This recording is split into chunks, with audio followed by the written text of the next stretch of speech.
Hi hello నమస్తే రైతులందరికీ. ఈ వీడియోలో మనం పత్తిలో పూత రాలడం అనే సమస్య గురించి పూర్తి సమాచారాన్ని ఈ వీడియోలో తెలుసుకుందాం.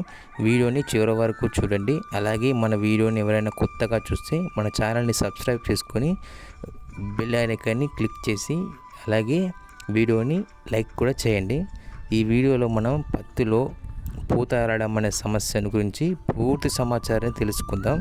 పత్తిలో పూత రాలడం అనే సమస్య వచ్చేసరికి అధికంగా వర్షాలు పడ్డప్పుడు, భూమిలో తేమ శాతం ఎక్కువగా ఉన్నప్పుడు, అలాగే బిట్ట శాతం అంటే వర్షాలు లేనప్పుడు ఎక్కువగా ఎండ కాసినప్పుడు కూడా పత్తిలో పూత రాలడం అనేది జరుగుతుంది.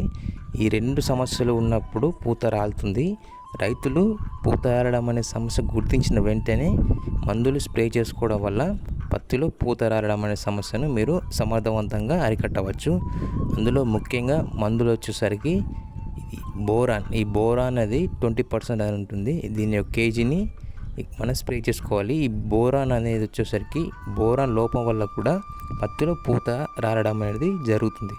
సో బోరాన్తో పాటుగా అలాగే 13-0-45 అంటే పొటాషియం నైట్రేట్, ఇవి రెండు కలిపి స్ప్రే చేసుకోవడం వల్ల అంటే 1 ఎకరాకి 1 KG boron, 1 KG potassium nitrate అంటే 13-0-45 ఇవి రెండుని కలిపి మిక్స్ చేసుకొని 1 ఎకరాకి వాడుకోవడం వల్ల పత్తిలో పూత రాలడం అనే సమస్యను 100% మీరు అరికట్టవచ్చు.